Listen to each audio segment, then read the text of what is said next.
Hello everyone. RRB ALP और technician के लिए आज का ये हमारा 44वां सेट है।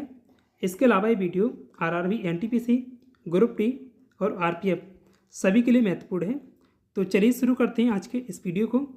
यहाँ पर पहला क्वेश्चन पूछा गया है, एग्राफिया क्या है।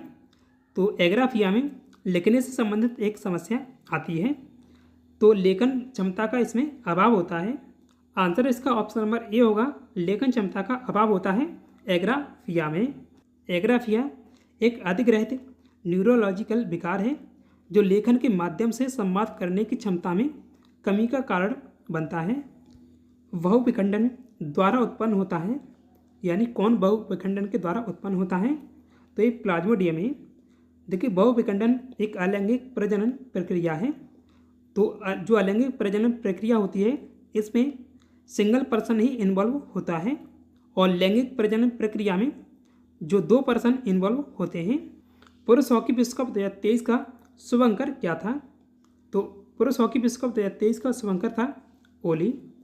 इसका जो आंसर है ऑप्शन नंबर सी है। ओली एक ओलिवर रिडले कछुआ था जो समुद्री कछुओं की एक प्रसिद्ध प्रजाति है और उड़ीसा के समुद्री तट पर यह पाई जाती है। और तजुनी फीफा महिला विश्व कप 2023 का शुभंकर था। और पुरुष हॉकी विश्व कप 2023 का विजेता कौन था, तो ये जीता था जर्मनी के द्वारा जीता गया था। और इसकी मेज़बानी किसने की थी, मेज़बानी की थी उड़ीसा के 2 शहरों भुवनेश्वर और राउरकेला ने। डेनमार्क की राजधानी निम्न में से कौन सी है, तो डेनमार्क की राजधानी है कोपेनहेगन, और डेनमार्क की लोकेशन ये है मैप में ये वाली। जय जवान और जय किसान का नारा किस प्रधानमंत्री ने दिया था, ये किसके द्वारा दिया गया नारा था, लाल बहादुर शास्त्री ने नारा दिया था जय जवान और जय किसान का। तो इसका आंसर होगा ऑप्शन नंबर सी। 9 जून 1964 को लाल बहादुर शास्त्री भारत के दूसरे प्रधानमंत्री बने थे। उनका कार्यकाल 1966 तक रहा था। जवाहरलाल नेहरू देश के पहले प्रधानमंत्री बने थे। उनके बाद प्रधानमंत्री बने थे गुलजारीलाल नंदा, लेकिन जो गुलजारीलाल नंदा हैं वो देश के कार्यवाहक प्रधानमंत्री बने थे। और गुलजारीलाल नंदा के बाद प्रधानमंत्री बने थे लाल बहादुर शास्त्री। तो लाल बहादुर शास्त्री दूसरे प्रधानमंत्री थे देश के। गुलजारीलाल नंदा हैं वो देश के कार्यवाहक प्रधानमंत्री थे, इसलिए देश के दूसरे प्रधानमंत्री लाल बहादुर शास्त्री थे। लाल बहादुर शास्त्री को किस वर्ष भारत रत्न से सम्मानित किया गया था, तो भारत रत्न उन्हें मिला है 1966 में। आंसर इसका ऑप्शन नंबर बी है 1966। और लाल बहादुर शास्त्री मरणोपरांत भारत रत्न पाने वाले पहले व्यक्ति बने थे। विश्व महासागर दिवस कब मनाया जाता है, तो विश्व महासागर दिवस हर साल कब मनाया जाता है, ये दिवस मनाया जाता है 8 जून को। आंसर होगा इसका ऑप्शन नंबर ए 8 जून। पहली बार विश्व महासागर दिवस मनाने का प्रस्ताव 8 जून 1992 को पृथ्वी शिखर सम्मेलन ब्राज़ील के रियो डी जेनेरो में रखा गया था। तो किस वर्ष रखा गया था, 1992 में। इस दिन को मनाने का उद्देश्य महासागरों के महत्व को उजागर करना और उनके संरक्षण के प्रति जागरूकता बढ़ाना है। विश्व महासागर दिवस को आधिकारिक तौर पर संयुक्त राष्ट्र द्वारा 2008 में मान्यता दी गई थी। तो संयुक्त राष्ट्र ने इसे कब मान्यता दी थी, 2008 में, और प्रस्ताव रखा गया था 1992 में।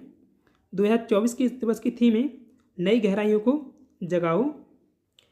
1965 में भारत पाकिस्तान युद्ध के दौरान भारत के प्रधानमंत्री कौन थे, तो लाल बहादुर शास्त्री थे तब प्रधानमंत्री।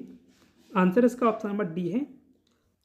एक पारंपरिक कीबोर्ड में सामान्यतः कितनी कुंजियाँ होती हैं, तो एक पारंपरिक कीबोर्ड में सामान्यतः 104 कुंजियाँ होती हैं। कीबोर्ड में कुंजियों की संख्या 101 से लेकर 104 के बीच हो सकती है, लेकिन एक एवरेज में 104 कुंजियाँ होती हैं। राज्यसभा सदस्यों की अधिकतम संख्या हो सकती है, यानी राज्यसभा में अधिकतम सदस्यों की संख्या कितनी हो सकती है, तो 250 हो सकती है। आंसर इसका ऑप्शन नंबर डी है 250। वर्तमान में राज्यसभा में सदस्यों की संख्या 245 है और भारतीय संसद का उच्च सदन है राज्यसभा। तो ये भी आप याद रखिएगा, ये भी पूछा जाता है कि भारतीय संसद का उच्च सदन कौन सा है, तो वो राज्यसभा है, और निम्न सदन है लोकसभा। राज्यसभा का प्रावधान भारतीय संविधान के किस अनुच्छेद में दिया गया है। तो राज्यसभा का प्रावधान किस अनुच्छेद में है? अनुच्छेद 80 में दिया गया है। करेक्ट आंसर है इसका ऑप्शन नंबर सी है, अनुच्छेद 80। भारतीय संविधान के अनुच्छेद 80 के अनुसार राज्यसभा में अधिकतम 250 सदस्य हो सकते हैं, जिनमें से 238 सदस्य राज्यों और केंद्र शासित प्रदेशों के प्रतिनिधियों के रूप में चुने जाते हैं, जबकि 12 सदस्य राष्ट्रपति द्वारा नामित किए जाते हैं। इन नामित सदस्यों को साहित्य, विज्ञान, कला और समाज सेवा के क्षेत्र में विशिष्ट योगदान के लिए चुना जाता है। डेनमार्क की मुद्रा निम्न में से कौन सी है? तो डेनमार्क की मुद्रा है क्रोन है। आंसर इसका ऑप्शन नंबर बी है, क्रोन। डेनमार्क में स्थित एक देश है, यानी डेनमार्क कहाँ पर स्थित है? तो डेनमार्क यूरोप में स्थित देश है। आंसर इसका ऑप्शन नंबर ए है, यूरोप। और डेनमार्क की लोकेशन यहाँ है और इसकी सीमा लगती है केवल जर्मनी से।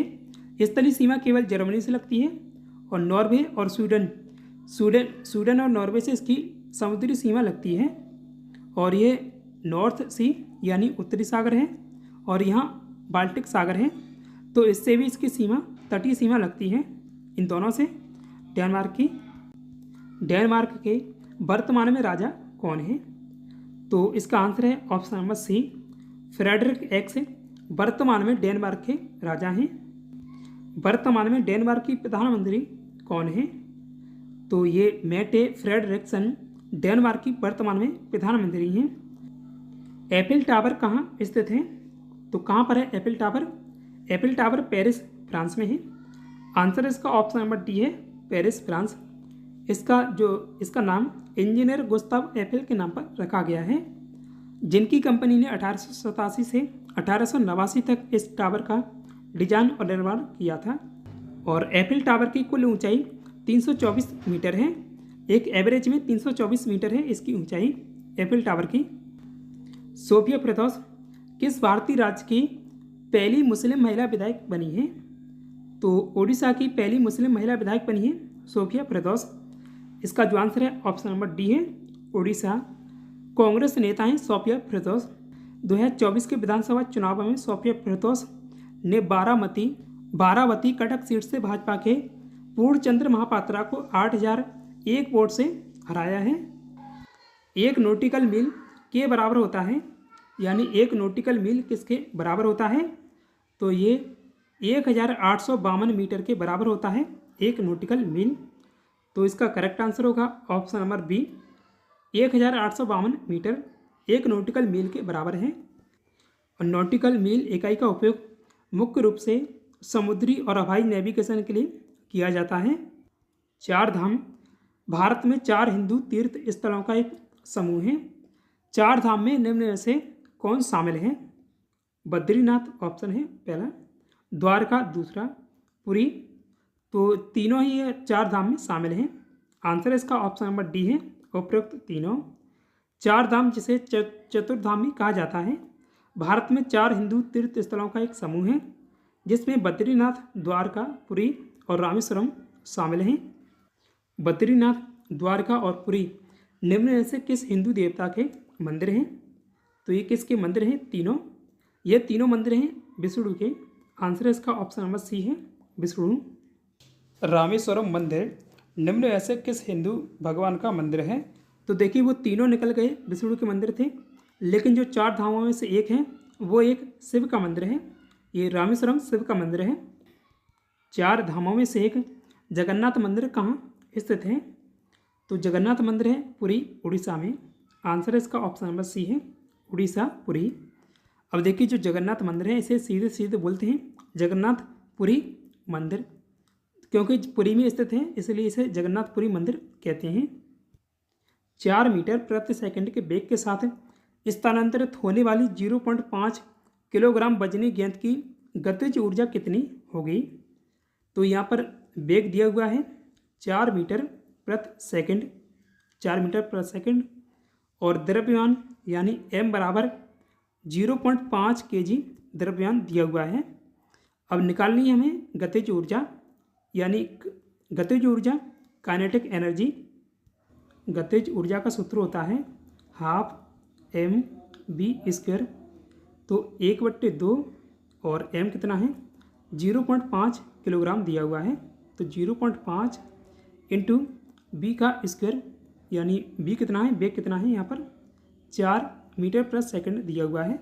तो यहाँ पर 4 का स्क्वायर होगा 1/2 इंटू 0.5 और 4 का वर्ग यहाँ हो गया 16। अब ये 2 से गया 8 बार, अब जो बचा है उसे रखेंगे यहाँ पर ऊपर, यानी 0.5 इंटू 8, 8 पंजे 40 और एक अंक बाद दशमलव है तो यहाँ पर दशमलव आएगा। तो बचेगा जो 4 जूल बचेगा। तो जो इसका आंसर आएगा वो 4 जूल आएगा। तो इसका करेक्ट आंसर होगा ऑप्शन नंबर सी 4 जूल। वैदिक काल में अंग महाजनपद की राजधानी निम्न में से कौन सी थी? तो इसकी राजधानी थी चंपा।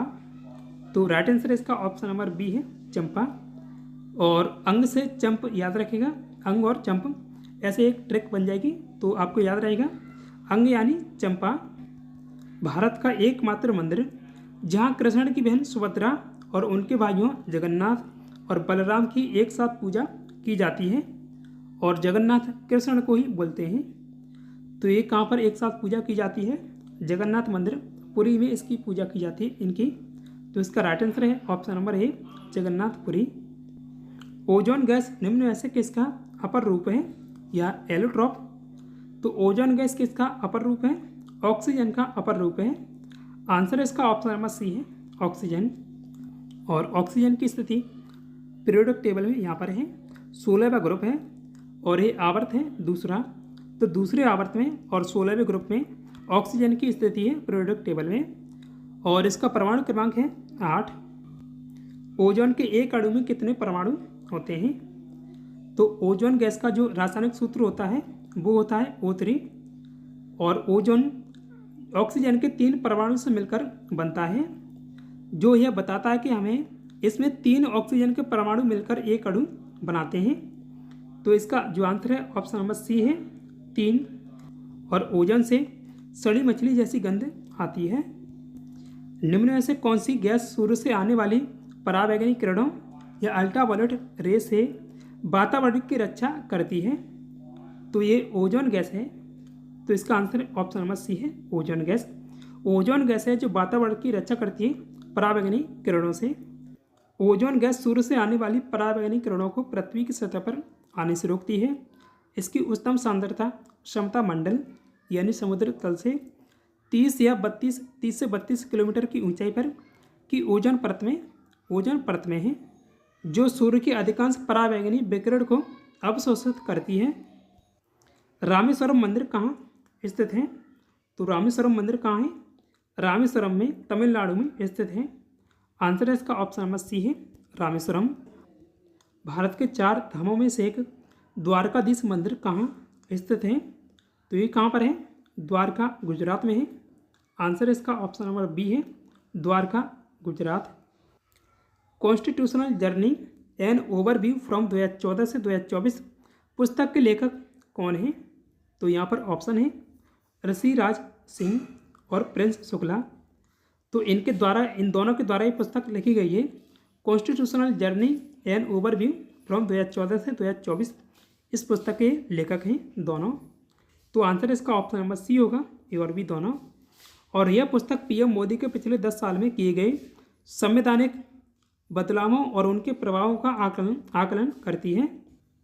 लगातार तीसरी बार प्रधानमंत्री बनने वाले भारतीय इतिहास में दूसरे नेता कौन हैं?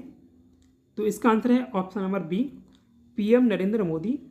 नरेंद्र मोदी दूसरे ऐसे नेता बन गए हैं जिन्होंने लगातार तीसरी बार पीएम पद की शपथ ली है। और इनसे पहले कौन थे? जवाहरलाल नेहरू।